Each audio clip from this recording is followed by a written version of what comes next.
The Mark Thompson Show. Always a treat to talk to this guy whenever we can. He makes the world markets and financial markets understandable like no one else. He is a businessman, producer, filmmaker, and he has his own podcast, which you can check out weekly.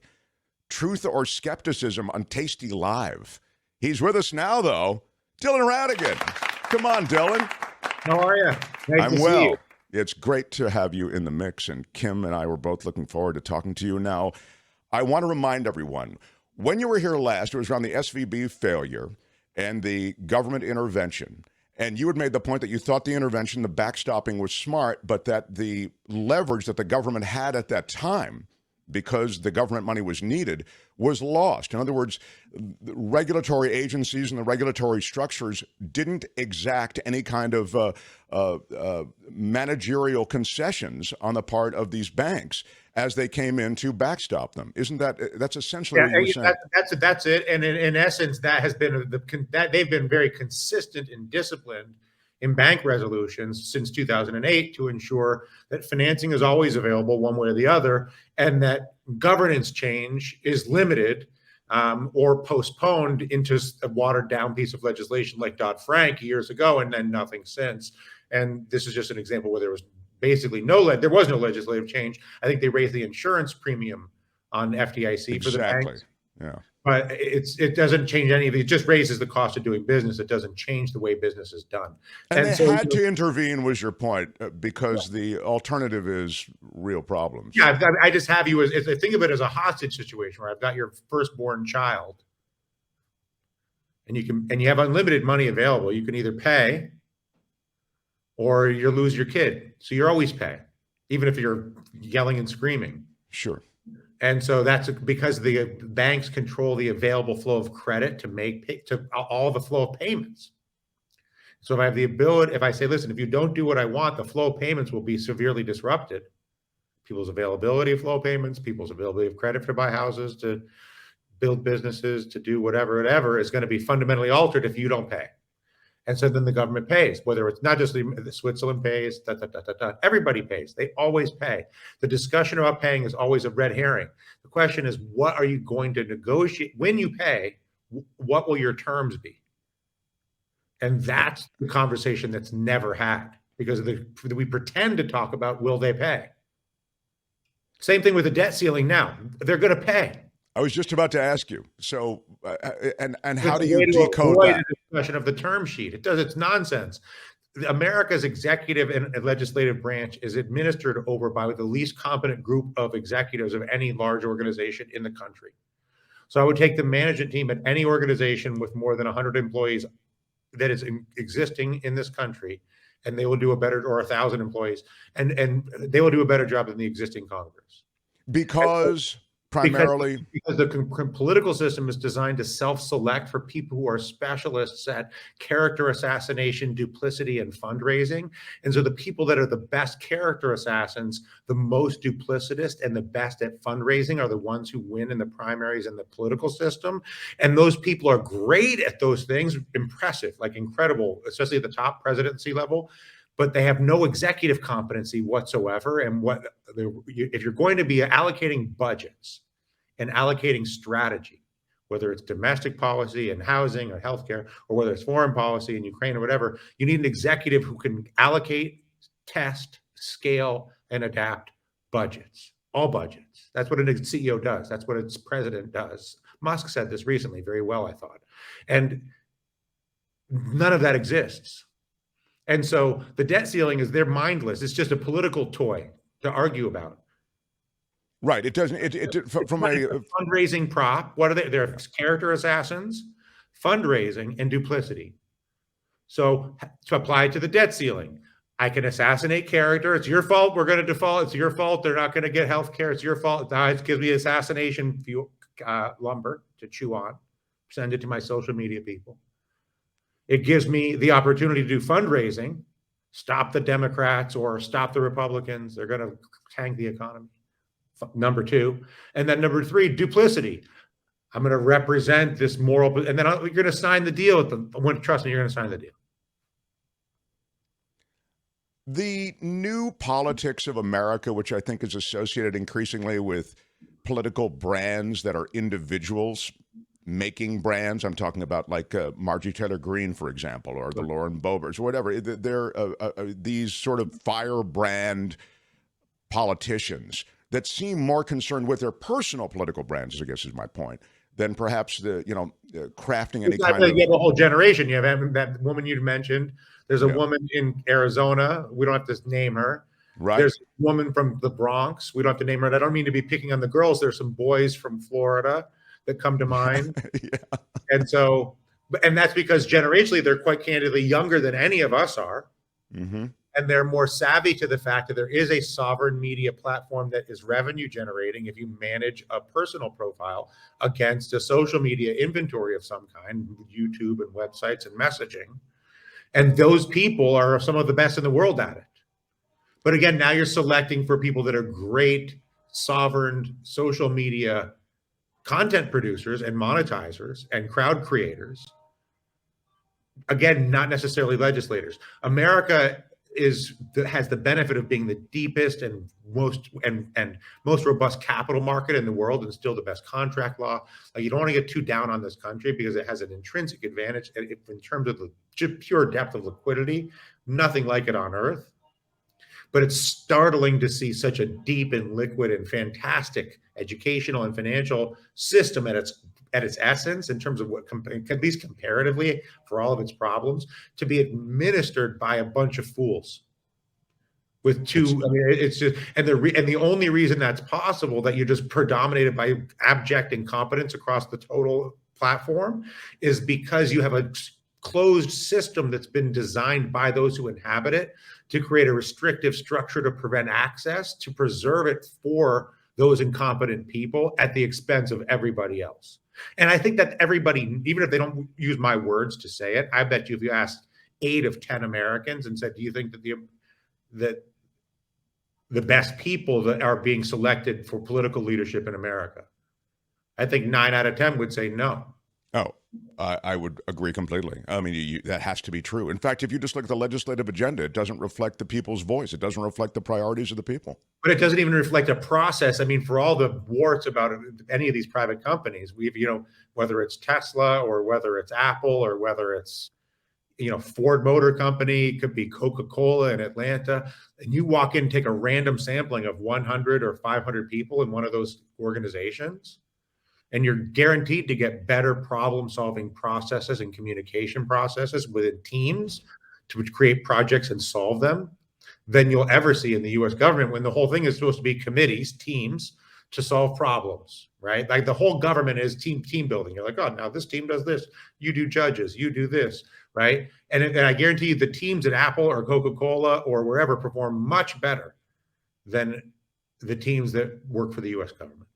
It's interesting because when you make those parallels, I think of those who look at business and feel as though the American government should be run like business. And of course, it can't be run like business because business is concerned with making money. The government is obviously involved. Government has a different North Star, right? The Yes, question, you use the organizational principles of problem solving that are valuable at Coke or Apple or whoever, and apply them to a different North Star. And then you can have a genuine political debate on what your North Star is. And even if your North Star is just to eliminate to leave things as they are, but make them less corrupt, just to make the healthcare system not so corrupt. You have a monopoly exemption. I realize these things are going to be intractable. I know. But that's why the incumbency has so much power, honestly. Right, exactly. Incumbency has problem. And when you say they're baked in, when you say corrupt, these systems are so vulnerable because they're essentially built with that corruption baked in and waste baked in. 1,000,000,000%. Like, in the healthcare system came out of World War II with good intentions, in my opinion, from Eisenhower, who wanted everybody coming home from war to have a chance to have healthcare. He didn't know how to stand up a national healthcare system, dealing with they were doing the roads at that time, and he had a lot going on coming out of 1945. And so he made a law. He said, if you have a job, anybody your employer must give you healthcare. And so he solved, in his mind, the healthcare problem in America by saying, you can't give someone a job and not give them healthcare, which I think was probably well intended. but then you irrationally, inextricably, and horrendously tied healthcare to people's employment status, which is fully cuckoo bananas from a health perspective. It may be rational from a payment perspective in 1945. Unless you undo that, now that's the negative. I would say the positive is you already have Medicare for people over 65. You already have a system. But the question is not a flow of payment system; it's an overpriced system. Is the problem, because the price inflation because of the third party payer is catastrophic. It is trillions of dollars of catastrophe. It is the most corrupt thing I know in this world. Is the third payer private health insurance racket in the United States. But that third party payer health insurance has such an oversized place at the table when it comes to negotiating any kind of modification. The only chair that won't move in the whole room. So, I always say America's broken. You can say this in many ways, and this isn't an indictment of the whole country. As you've just said, there's so many great things about it, but and certainly the ideals are laudable. But I speak about it with the proliferation of guns and some of the other things that sort of have just taken us way off course, in my judgment, and changed the society and the culture in so many different ways. As you see what you've talked about, which is sort of a systemic issue, is it possible through this broken process to make any gains, or it feels as though we're just drifting farther and farther away from making any sort of positive change to this broken system? Mm-hmm. Well, I would say a couple things. One, I think it's helpful. It's helpful for me anyway when I remind myself that when I see these sort of bizarro and insane behaviors, whether it's like the total lack of regulation on semi-automatic, like there's just simple decisions that no rational person it's just nuts. I remind myself that the government right now is really a very small minority. People think, oh, America's crazy, America's broken. Half the people don't vote. So you have half the people. Those are very nice people, smart, hardworking, creative, good people. Now I have whatever it is, a third of the left, half that are left that are independent, so they're unaffiliated. Then I have the Democrats and the Republicans, half of whom are like social, like they don't really care. So you only have half of those groups that are like they're crazy, and we have basically minority tyranny. So I'm like, I have compassion for my country as opposed to condemnation, because I feel like we're collectively actually suffering at the hands of not just from from all sides. Sure, I get it. It's not just unique to one issue. So I think it's important to maintain that awareness, and then turn away from and trying to anticipate how something's going to happen, and come more into the present time of practicing the listening and dialogue looping skills in your personal interactions with other people, to try to improve the quality of your communication with other people in your life, because now you're adding to the energy of good communication. And so as we add, instead of trying to tear down this bad system, which is, I tried, believe me, I mean, many have. Yeah. But you ran for office.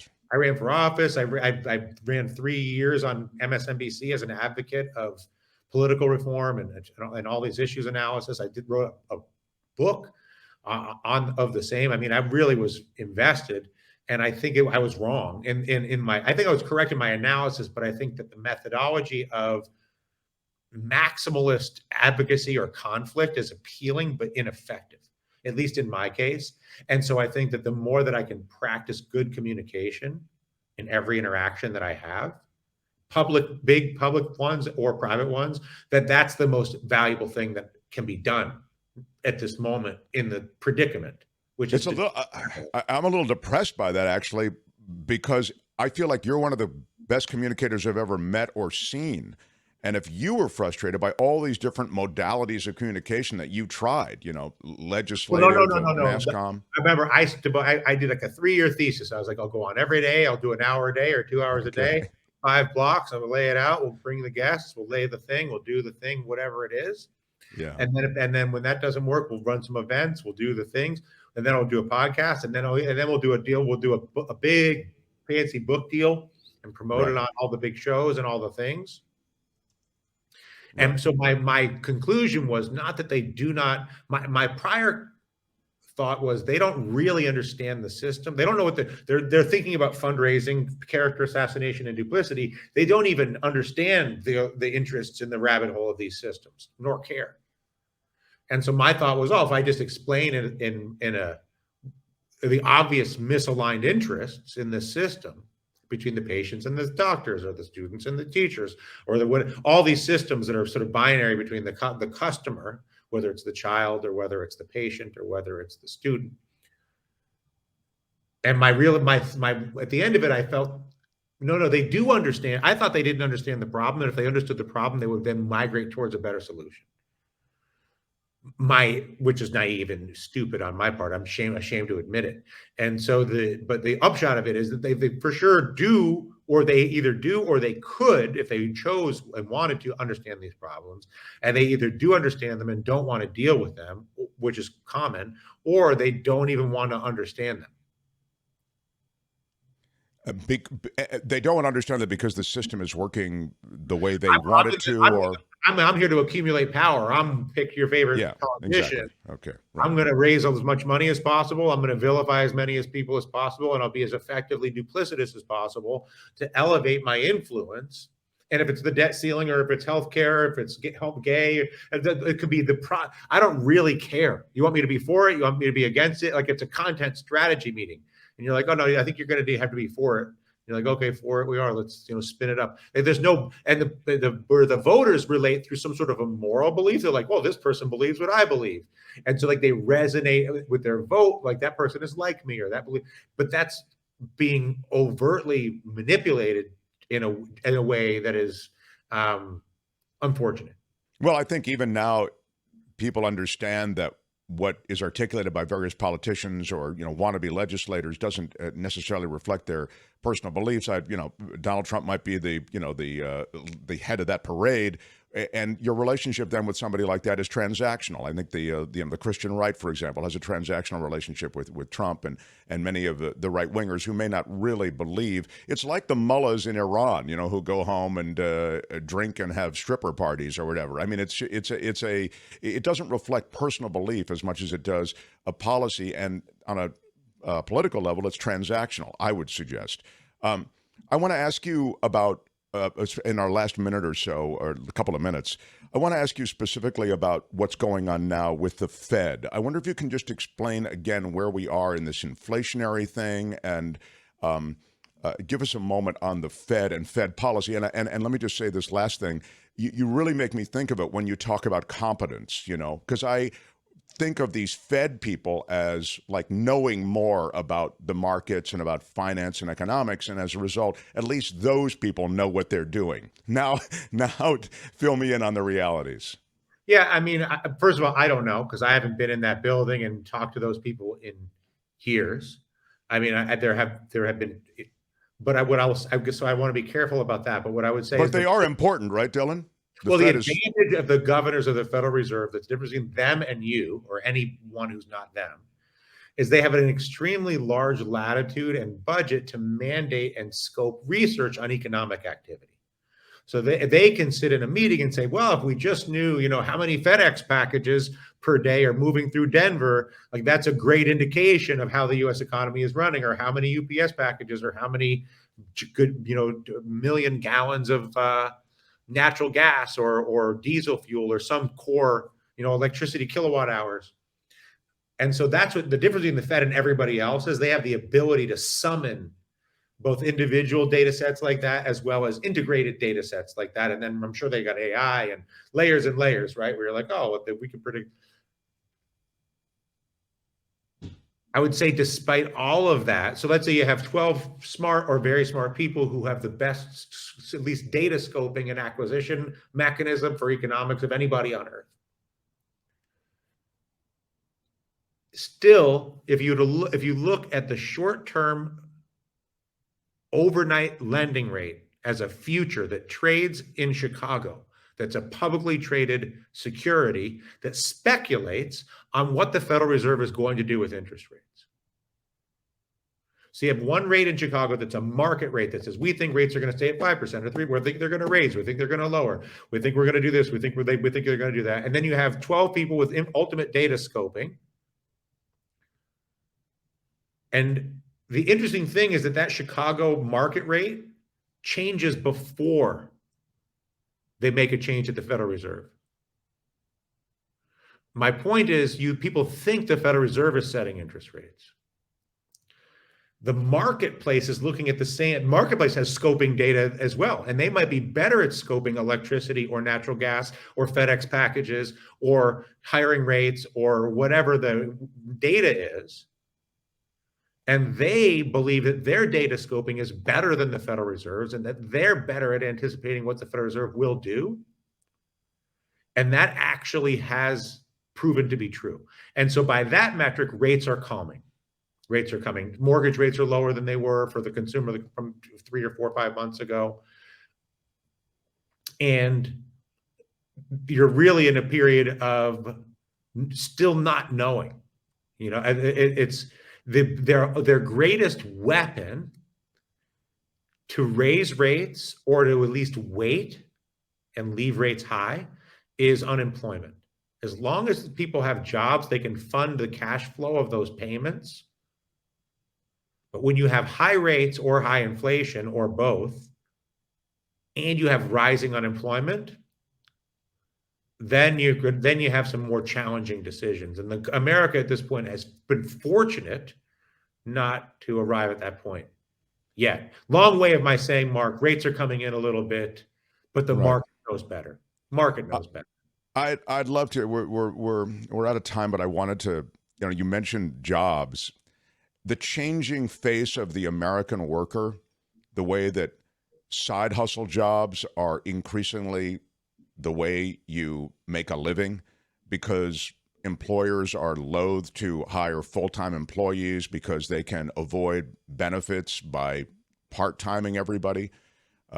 Outside contractors, even Silicon Valley just is filled with this. It's an interesting way that the American economy is changing, don't you think? Well, yeah, I think the American economy is stuck in a transition between an old and no longer relevant system that was well intended at the time, which is a more or less an assembly line, a factory process-based system. And so when you organize a hierarchy around a process, both the people and the role of the person is secondary to the process, whether it's a software process or a mechanical process. And the new paradigm is actually a role-based design where it's I can change the person still, but I'm not on the process doesn't dictate the architecture. The roles and the relationship of the roles with project formation and management. You want people that can form teams and from a role-based process as opposed to a process-first process. And so you have a lot of power and structure with a system that was a great asset to get to where we are and is now the biggest barrier to moving forward. Yeah, it sounds to me like there are a lot of institutions in this country that, deserve a second, third, and fourth look. Kim, I'm going to excuse the witness unless you have questions. There it is. Thank you for that, Kim. Truth or skepticism? Tom and Dylan do their weekly podcast, Tasty Live. Truth or skepticism? You Google it. You can find it. And you can Google it. Enjoy your minutes with these two minds. Dylan, so love your visits with us. I'd love to make them regular. I was even thinking about a regular feature for you. Like, I don't know, a dose of Dylan. I need something alliterative. Okay. Work with me. Just take it easy. Thanks so much for stopping through. I will tell you, Investopia Europe is tomorrow here in Milan. 2 days, primarily looking to finance European startups. So I'm speaking there. So there's a dose there. And then I got a speech in London in June for the Tasty people. We could do a Mark and Dylan event the next time in Los Angeles. I'm loving this. And now we're talking. This is great. All right. Hey, Dylan Ratigan, love you. Break a leg on all things and come visit us again soon. All right. I will see you soon. Thanks, okay, my friend. Yeah, thanks so much. Hi, it's Mark, and I thought that was great. Hit the notification bell. You'll know whenever there's a new video being dropped, and please subscribe to our channel to help us save the universe.